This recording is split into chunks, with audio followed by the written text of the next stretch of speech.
welcome to ANRF's Lupus Patient and Researcher Panel. My name is Staci Stringer, and I will be your host and moderator today. During the month of May, we are celebrating Lupus and Arthritis Awareness Month. We're continuing to bring you daily content, education, recipes, and scholar highlights for lupus and arthritis awareness. Today, I'm so excited to sit and chat with one of our researchers and two patient advocates living with lupus. As I mentioned, my name is Staci Stringer, and I'll be your moderator. I am a member of ANRF's Board of Directors and also patient advocate living with rheumatoid and psoriatic arthritis. I live in Southern Oregon and have been living with RA and PSA for 18 years. I've been running out of treatment options, so part of why ANRF means so much to me is that the research the scholars are conducting will directly affect my quality of life in the future. I'm extremely invested in the work that they are doing, and I'm so excited to continue learning more and discussing some of the lupus-focused research today. But that's enough about me. I'd love to introduce you to our panel. We have today with us Trisha Santos. Trisha, can you share a little bit about yourself and your brief history with lupus? Sure. Thank you, Staci. It's a pleasure to be here and to be with everyone. I was diagnosed with lupus 35 years ago.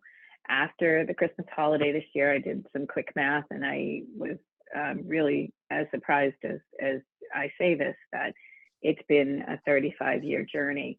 My lupus is in such a different place than it was when I was diagnosed, and I can tell you that I always say the case is a lot more vicious than it was when I was younger. The number of symptoms and things, and as you described, Staci, having longevity with an illness sometimes doesn't lead us to a lot of, hope for some new treatments or things. I have been really focused in the advocacy work that I've been doing the last few years for our next generation. So that no one, has to suffer or sort of, kind of go through the trials that I did as a young person. I had many good years, but I receive a monthly infusion, and I feel that that's very helped by it, and I feel very fortunate to be able to share my story and sort of that journey along. Awesome. Thank you so much, Trisha. I know sharing my story with other people has just kind of helped myself deal with my diagnosis. So thank you so much for sharing with us today. Our next patient panelist is Aleta McLean. Aleta, can you share a little bit about yourself and your lupus journey? Sure. So I was diagnosed with lupus in 2014. So I was diagnosed not too long ago, 9 years ago, but I like to say that I'm living with lupus now, because when you first diagnose, you're really not sure. And for me, I did not know a lot about lupus prior to my diagnosis. So it was a very scary situation for me at first. It took a while to become diagnosed. I tried a couple of different treatment options before we came up with a regimen that actually worked for me. And like Trisha mentioned, I think going through what I went through with my diagnosis before getting to where I am now is what encouraged me to do a lot of advocacy work. I also joined a support group, which was very helpful for me to be able to share my story and to hear other people and their concerns about lupus. Since it impacts everyone differently, it's good to be around people who may have experienced some of the things that you're going through. And then again, I advocate because I feel like my life depends on it. I love that, living with lupus. That's a great motto to have. Thank you both for being here with me today. I always feel like it's kind of an unspoken bond that I felt with fellow autoimmune warriors, and I truly appreciate you two taking the time to open up and share with us today.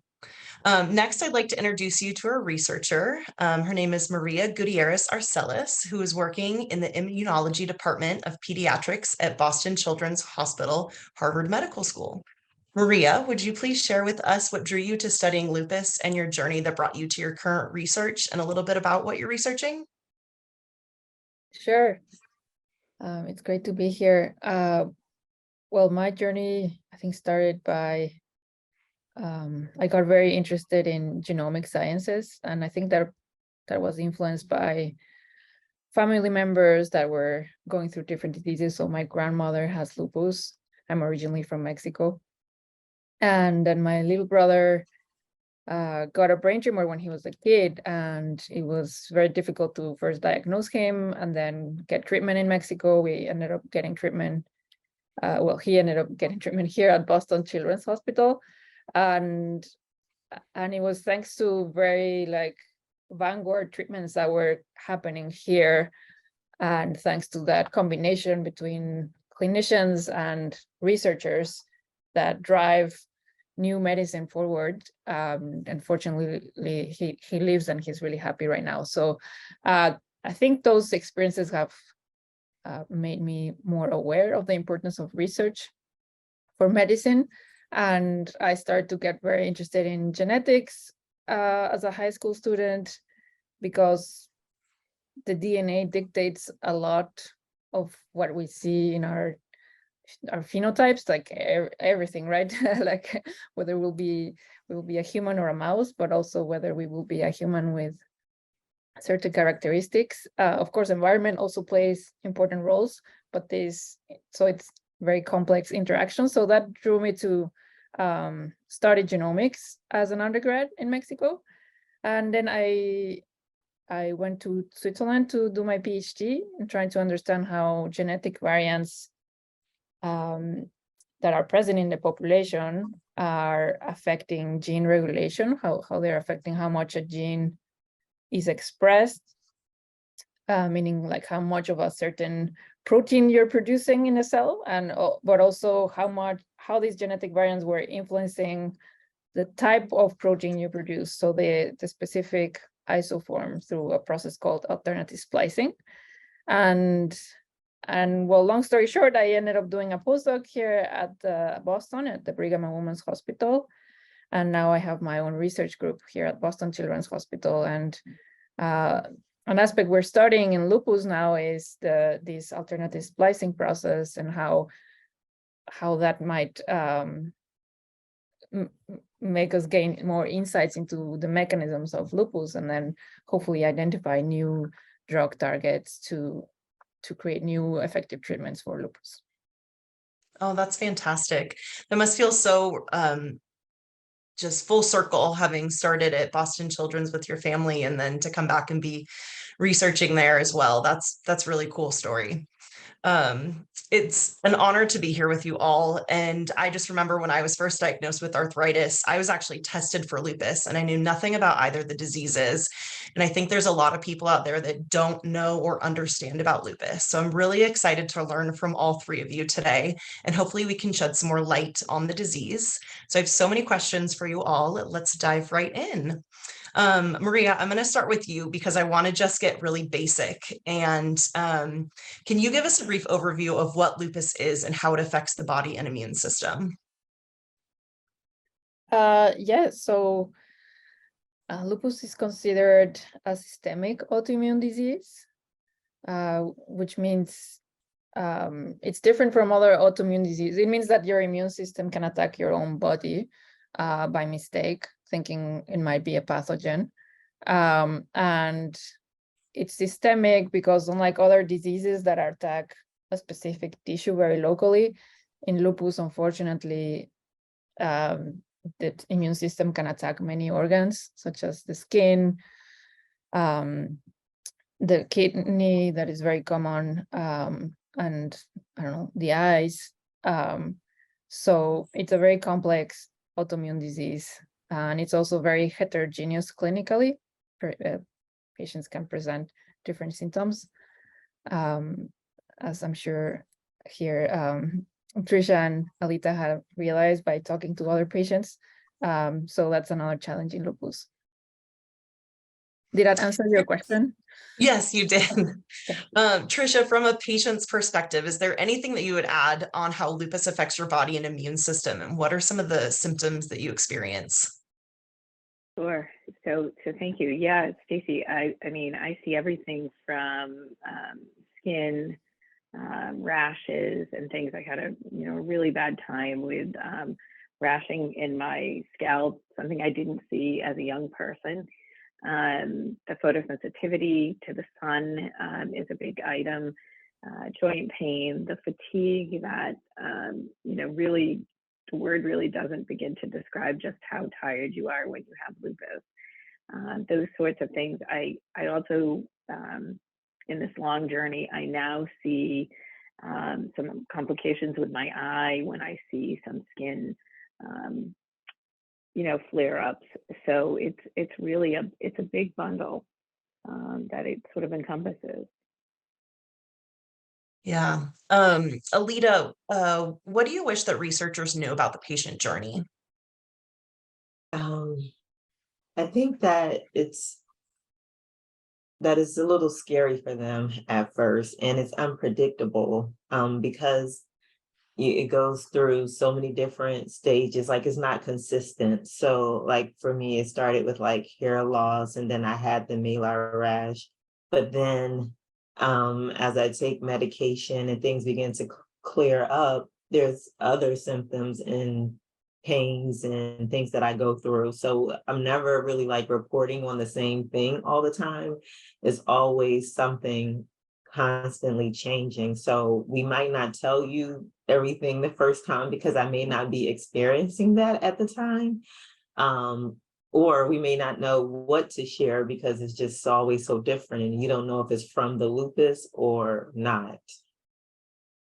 I know it's always a guessing game. I feel like trying to pinpoint what is this a symptom or a side effect, or it's always a lot. Maria, I'm going to flip the question around to you. What do you wish patients and caregivers understood about the work that you do? That's a great question.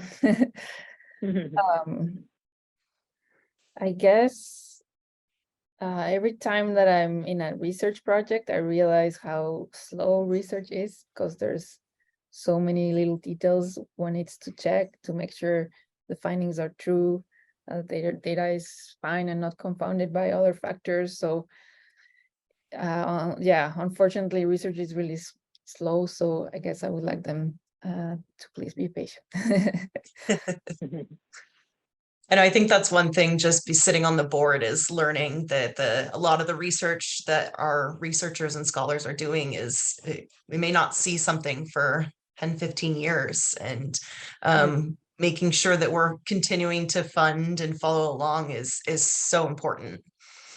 Yes, Trisha, oh, well, if I can also go ahead. Like all the samples that patients give are really precious and really important to drive research forward. And unfortunately, for some things we're researching, as you say, there won't be an application for many years, but at least it might benefit patients at some point, right? Yes. Yeah. Trisha, where do you feel like you could use the most support along your lupus journey? I would tell you, I thought long and hard about this question.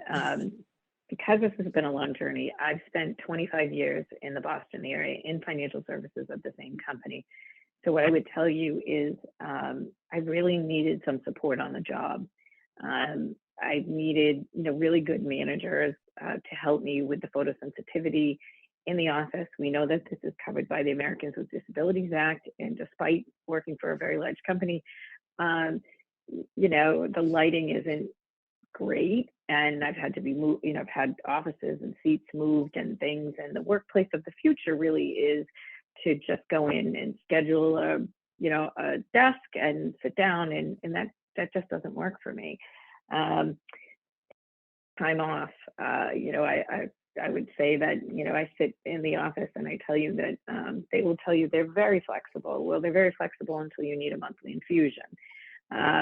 So those kinds of things. I'd also say that along this journey, some of the non-traditional care items, I was always so glad that I kind of stepped forward and tried compression wear, a weighted blanket, things that made me a little bit more comfortable and really able to face a very long day.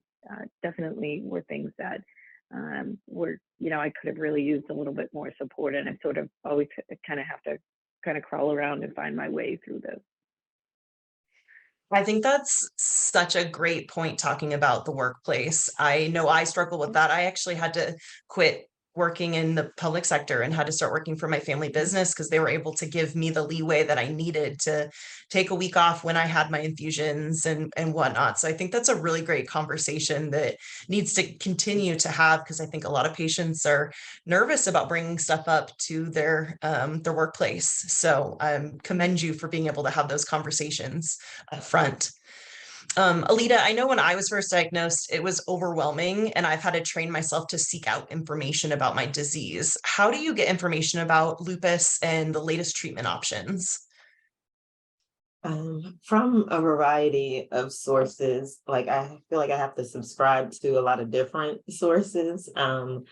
I get updates maybe from like the Lupus Foundation of America, or Lupus Therapeutics may send out emails that have a list of up and coming treatments or therapies that exist.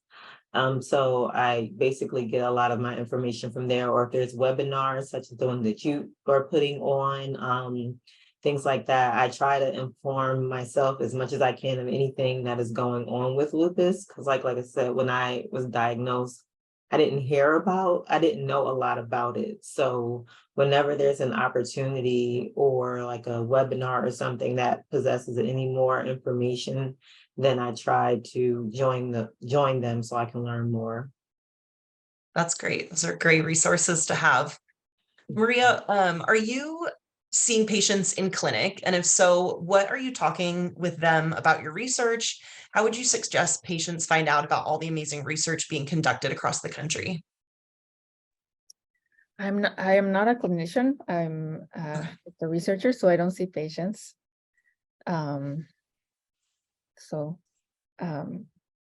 Is there a good place though for patients to kind of seek out different clinical trials or ways to find out about research that's going on?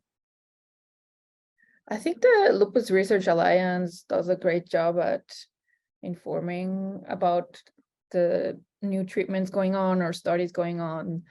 You can also learn about what type of research is being awarded by them. So I would recommend that as one of the sources of information. Great. And is there a way for patients to learn more, advocate for more innovative therapies in their lupus journey? It's a great question. Yes, I would say I would encourage all patients to read about the studies that are being done or that are published, and maybe ask questions to their clinicians about a particular study, and maybe the clinician realizes, oh, I had not seen that, and maybe they consider a new treatment. That's great. Trisha, have you been on multiple treatments? I don't know if you've kind of started that conversation with your doctor and what that looks like. How are you introduced to new treatments?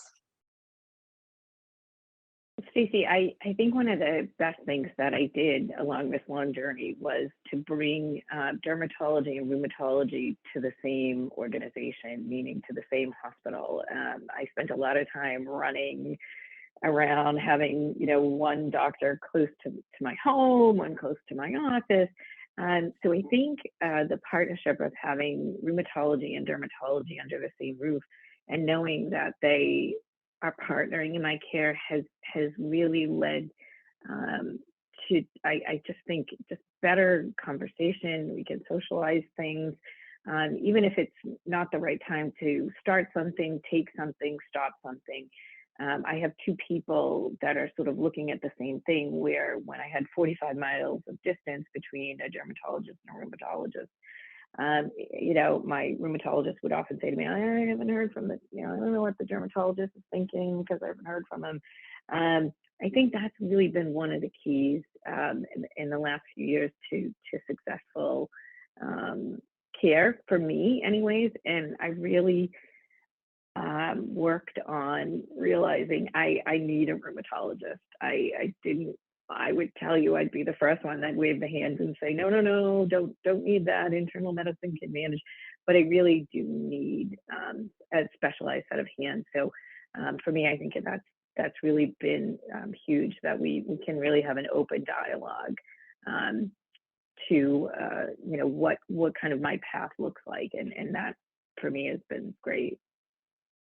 That's awesome. I know I struggle. I have a doctor at Johns Hopkins across the country, and I'm in Oregon. Yeah. And so making everyone in my care team actually communicate is sometimes like herding sheep. But I think that's Right. great that you were able to find kind of both practices under the same roof that can work together. That's hopefully really helping out with your treatment. Aleta, I'll pose the same question to you. Do you have a good open communication with your physician about different treatments? And what does that look like when you need to stop a medication? And how do you approach that conversation with your physician? I will say that those conversations have become much better. Initially for me, that was not the case because I asked a lot of questions because I didn't know a lot. So just prescribing me a treatment, I was just like, I need to know why I'm taking it. What is it for? And I had a lot of questions. So it didn't appear to be received well at some point. But again, I think I was very bad off at the time. So I think it was a matter of we know this will work and get you to the right place faster. I just needed a little bit more communication. But I will say following the regimen has helped despite whether you have questions or not. I think it's important to make sure you stay the track of your regimen until you are able to have a conversation with your doctor and that they can change it, because that's not going to make your circumstances or your condition any better by discontinuing the regimen before you switch to another one. But I will also say patients, should feel confident about, having these conversations. That doctor-patient relationship is very important because this is a long-term condition. It's not like something you can take a medication for and then you're fine. So I think having that doctor-patient relationship is very key. So when you don't feel like you need to, when you feel like you want to change or you want to try something different, that you're comfortable with going forward and saying, hey, is there anything else I can take? Or these side effects are too much for me. I would like to try something different. So I think that's really key in your lupus journey. Definitely. I think having that relationship with your doctor is such a key part of you feeling confident in yourself and being able to communicate back and forth and they hear you. I know I've jumped from a couple different physicians because it just wasn't the right fit. So I actually have a question for both you, Trisha and Aleta. Trish, we'll start with you. Is there a part of your disease or the journey that you wish people knew more about? Oh, we could go on endlessly about the lack. Really, I mean, I've been on this journey for 35 years. There was not a doubt in anyone's mind that I had lupus 35 years ago. I went to 3 board-certified rheumatologists here in the Boston area, and to this day, I still have family who certainly doesn't understand, and I live with that. That old line about lupus that, oh, you look so well, so that's really, that is so difficult. And I love to tell the story this year in Lupus Awareness Month that when I was diagnosed, it was one book. So the dinosaur here in green, didn't have the internet to do any searches or anything. There was one book and it was a firsthand account of a much older woman. So I had really nothing to go on. So I would love, I don't know how to bring the education to the general public. I don't know what what we're not able to achieve in marketing lupus, but we really, really struggle to educate people, because I will say that even though I've discussed about my workplace, I've never shared my diagnosis here in 25 years. I've just celebrated 25 years here in financial services at the same company. It remains a very private detail, because to have to go out and Aleta shaking her head, to have to try to explain it to people, and I never wanted to be passed over for a promotion or have this affect my my work at life in any way. I really think we need to do a better job educating people. Like I said, my own family struggles to understand the symptoms and the ebbs and flows of having lupus. So yeah, I don't know what it's going to take, but we really need to make a strong push for education. I could not second that more. Mhm. Aleta, I'll ask you the same question. Is there part of your disease or journey that you wish people knew more about? Yes, and I 100% agree with Trish. That's why I kept nodding, is that Yeah.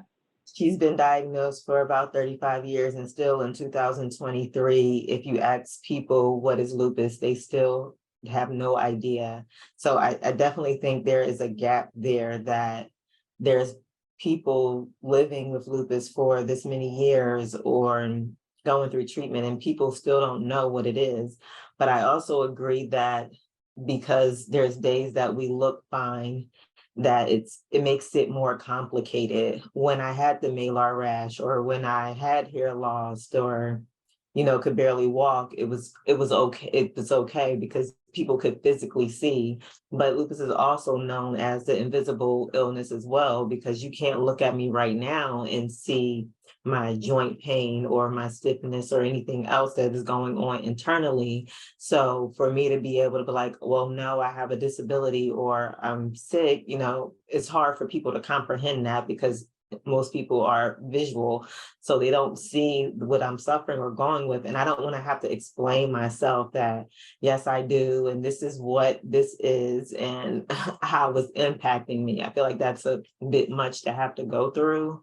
But yeah, if there was ways to educate more the community about what it is and how it impacts individuals, I think that would help a lot and make people more comfortable, because there are quite a few people that I've even heard from in support groups and other community settings that they don't share. But I also feel like if we don't share and we don't tell our stories, then people won't have the courage to tell theirs. So I feel like the more we share our stories, the more we tell our journey, it will normalize that it's okay to have lupus and that you can actually live with lupus. Definitely. I am a huge proponent of sharing your story where you can, because I think it can impact and just open up people's eyes. And I know when I've shared my story, I've had people kind of come out of the woodwork being like, oh my gosh, I didn't know you had this, but I've been dealing with this as well. It's different, but it's such a great connectivity point. So I could not agree more. Maria, from your perspective, is there any part of the patient process that you wish you knew more about? Great question. Yeah, I think in general, I would like to learn more about what patients go through. Like these experiences that Aleta and Trisha have been sharing have already been very informative to me. So yes, I think in general, knowing more about the whole disease process and what patients go through is important. That's great. And then what are some recent innovations or discoveries do you think that will make the biggest impact for patients? Sorry, can you repeat the question? What recent innovations or discoveries do you think will make the biggest impact for patients? I think now the field is moving towards more like a personalized medicine kind of track, which I think is really good, especially for lupus, since it's so heterogeneous and people are gaining insights about potential ways of making subgroups of lupus patients based on their cellular phenotypes or molecular phenotypes.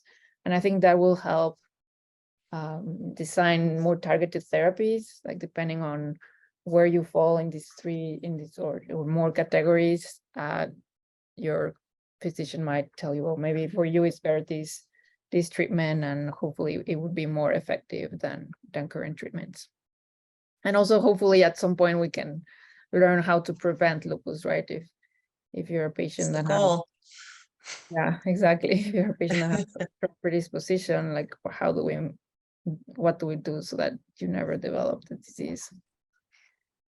Yeah, I think it's been interesting to watch research and see how it's becoming more tailored. I think that's one thing, talking with other patients, is what medication may work for me may not work for someone else that has the same disease that I have, because our bodies are different. So watching research kind of go through this tailored process per person has been really interesting. And I'm so excited to see what more is to come out of all of our scholars at ANRF. So I want to give a huge thank you to both of our patient advocates, Aleta and Trisha, as well as our scholar, Maria. I've learned so much from you guys today, and I think I can speak from all of us patients to tell you, Maria, that what you are doing directly affects each of us suffering with an autoimmune disease. The research that you're doing today will affect our quality of life. So thank you so much, and please continue on your path. Thank you for joining us. There's so much more to come as we close out Lupus and Arthritis Awareness Month. ANRF staff have been working hard to give us as much amazing content, education, and awareness throughout the month of May. If you or a loved one are affected by lupus or an autoimmune disease, please know that you're not alone. Our goal at ANRF is to fund and move research forward. The way that we can do that is through donations and legacy gifting. For more information, head to curearthritis.org and consider donating so we can continue funding more research every year. Thank you again for joining us, and a huge thank you to our panel for your time and sharing your journey with us today.